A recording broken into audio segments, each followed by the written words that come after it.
انسان بیمار ہو جاتا ہے، خود بیمار ہو گیا ہے، بیوی بچوں میں سے کوئی بیمار ہو گیا، والدین میں سے کوئی بیمار ہو گیا، عزیز و اقارب میں سے کوئی بیمار ہو جاتا ہے، اس میں انسان کو پریشانی آتی ہے، تکلیف ہوتی ہے، دکھ ہوتا ہے، ایک غم سا آ جاتا ہے۔ یاد رکھیں، صحت اور تندرستی جو ہے یہ اللہ کی ایک عظیم نعمت ہے۔ ایک حدیث میں نبی علیہ السلام نے فرمایا، نعمتان مغبون فیہما کثیر من الناس، الصحۃ والفراغ۔ دو نعمتیں ایسی ہیں لوگ جن سے غافل ہیں، جن کی قدر نہیں کرتے، خیال نہیں کرتے۔ ان میں سے ایک نعمت صحت ہے، تندرستی ہے، اور دوسری نعمت انسان کے لیے وقت کا میسر ہونا، فارغ وقت کا مل جانا۔ یہ دو بڑی عظیم نعمتیں ہیں کہ اکثر لوگ وہ ان سے غافل ہیں، ان کی قدر نہیں کرتے، ان کے ہاں ان کی حیثیت نہیں ہے۔ صحت، تندرستی، عافیت اللہ کی ایک بڑی نعمت ہے۔ اللہ تعالیٰ سے اس چیز کا سوال کرتے رہنا چاہیے۔ نبی علیہ السلام نے جو صبح و شام کے اذکار سکھلائے ہیں، ان کے اندر جو دعائیں ہیں، ان میں ایک دعا یہ بھی ہے کہ بندہ صبح و شام اللہ تعالیٰ سے عافیت کا سوال کرے۔ اللہم انی اسألک العفو والعافیت فی الدنیا والآخرہ۔ اللہ میں تجھ سے دنیا اور آخرت کی عافیت کا سوال کرتا ہوں۔ دنیا کے اندر صحت، تندرستی، عافیت اور پریشانیوں سے نجات والی زندگی کا سوال کرتا ہوں۔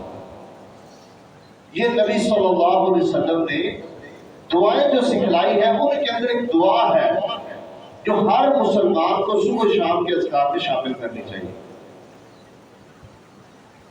تو عافیت، صحت، تندرستی اللہ کی بہت بڑی نعمت ہے، لیکن اس کے ساتھ ساتھ بیماری جو ہے، جسمانی تکلیف جو ہے، یہ بھی دراصل ایک آزمائش ہے جس کے ذریعے اللہ تعالیٰ اپنے بندوں کو آزماتا ہے۔ صرف آزمائش نہیں، انسان کے گناہوں کا کفارہ ہے۔ انسان کے گناہوں کا مداوع ہوتا ہے انسان کی بیماری سے۔ بندہ جب بیمار ہو جاتا ہے، ہم اس کی تیمارداری کے لیے جب جاتے ہیں نا، تو ہم ایک دعا پڑھتے ہیں، لا بأس طہور انشاءاللہ۔ اس کا مطلب کیا ہوتا ہے؟ لا بأس، کوئی حرج نہیں ہے، بیماری آ گئی کوئی مسئلہ نہیں ہے، کوئی حرج نہیں ہے، طہور انشاءاللہ، انشاءاللہ تعالیٰ یہ آپ کے گناہوں کو پاک کر دے گا، آپ کے نامہ اعمال کو پاک کر دینے والی چیز ہے۔ تو جہاں صحت ایک نعمت ہے، تندرستی انسان کے لیے ایک بڑی چیز ہے، وہیں پر اللہ کی طرف سے انسان پر آ جانے والی بیماری، جسمانی تکلیف، یہ عذاب نہیں ہے، یہ انسان کے لیے آزمائش ہے، یہ انسان کے لیے گناہوں کا کفارہ ہے، یہ انسان کے لیے درجات کی بلندی کا سبب ہے۔ لیکن شرط یہ ہے کہ انسان اپنی بیماری پر صبر کرے، آنے والی تکلیف کو اللہ کی طرف سے سمجھے، اللہ تعالیٰ سے عافیت مانگے، اپنی بیماری کا علاج بھی کرے، فویلا نہ کرے، نہ شکری نہ کرے، اللہ کی نافرمانی نہ کرے، آنے والی بیماری پر زبان سے نہ شکری والے کلمے نہ بولے، بلکہ ہر حال میں اللہ کا شکر ادا کرے، آنے والی بیماری پر صبر کرے، تو یہ بیماری انسان کے لیے نعمت بھی بن جاتی ہے، اس انسان کے حق میں گناہوں کا کفارہ بن جاتی ہے، اور اللہ کے ہاں جنت کے اندر درجات کی بلندی کا باعث بھی بن جاتی ہے۔ تو اس لیے مومن بندہ جو ہوتا ہے، اللہ رب العالمین اس کو دنیا کے اندر مختلف چیزوں سے آزماتا ہے، ان میں سے ایک آزمائش وہ بیماری بھی ہے۔ اچھا، اللہ رب العالمین اپنے بندوں کی جو آزمائش کرتا ہے یہ صرف گناہوں کی وجہ سے نہیں کرتا.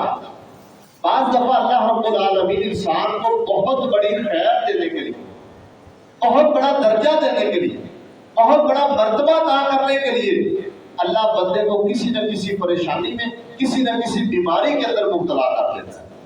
ایک حدیث میں آتا ہے، نبی صلی اللہ علیہ وسلم نے فرمایا، صحیح بخاری کی حدیث ہے، مَن یُرِدِ اللَّهُ بِهِ خَیْرًا یُصِبْ مِنْهُ، اللہ تعالیٰ جس بندے سے خیر کا ارادہ کر لیتے ہیں، بھلائی دینا چاہتے ہیں، اللہ اس کو کسی آزمائش کے اندر مبتلا کر دیتے ہیں.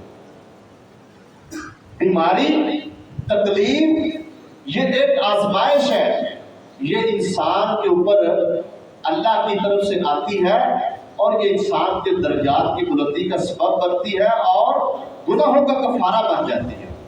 قرآن مجید کے اندر اللہ رب العالمین نے فرمایا سورۃ الانبیاء کے اندر، وَنَبْلُوكُمْ بِالشَّرِّ وَالْخَيْرِ فِتْنَةً وَإِلَيْنَا تُرْجَعُونَ، فرمایا ہم تمہیں آزمائیں گے، مبتلا کرتے رہیں گے، شر کے اندر بھی، خیر کے اندر بھی.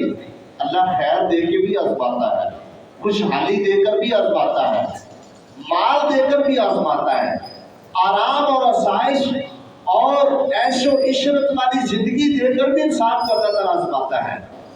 اور اللہ رب العالمین انسان کو تکلیف میں مبتلا کر کے بھی آزماتا ہے.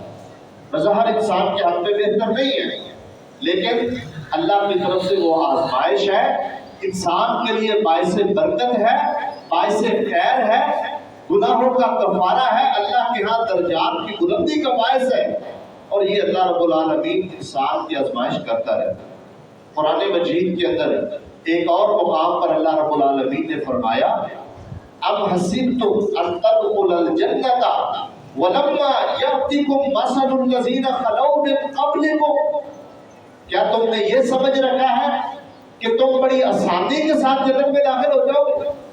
کیا تم نے یہ گمان کر رکھا ہے کہ دنیا کے اندر تمہیں کوئی تکلیف نہ پہنچے، کوئی آزمائش نہ آئے، کوئی بیماری نہ آئے، کسی قسم کی پریشانی نہ آئے اور تم جنت میں چلے جاؤ گے؟ جنت اتنی آسان نہیں ہے. تم نے یہ سمجھ لیا کہ بغیر کسی تکلیف اور آزمائش کے تم جنت کے اندر چلے جاؤ گے. وَلَمَّا يَأْتِكُم مَّثَلُ الَّذِينَ خَلَوْا مِن قَبْلِكُم، حالانکہ ابھی تمہارے پاس وہ مصیبتیں، وہ پریشانیاں، وہ تکالیف، وہ آزمائشیں جو اللہ نے پہلے لوگوں کو دی، ابھی تمہارے پاس وہ نہیں آئیں. تم یہ سمجھتے ہو کہ ان آزمائشوں کے بغیر تم جنت میں چلے جاؤ گے. مَسَّتْهُمُ الْبَأْسَاءُ وَالضَّرَّاءُ، اللہ تعالیٰ نے ان کو تکلیفیں پہنچائیں، ان کو آزمائشوں میں مبتلا کیا. حتیٰ وَزُلْزِلُوا، اللہ نے ان کو جھنجھوڑا ہے، ہلایا ہے، وہ پریشانیوں میں جھنجھوڑے گئے ہیں، دنیاوی فتنوں کا، آزمائشوں کا شکار ہوئے ہیں.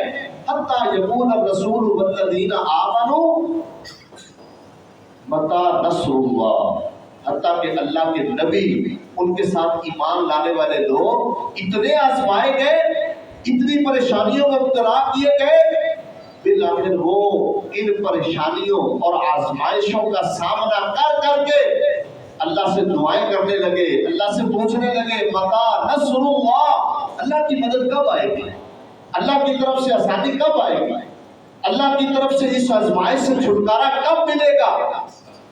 اللہ نے پہلے لوگوں کو ایسے آزمایا ہے، اللہ تعالیٰ نے اپنے نبیوں کو آزمایا ہے.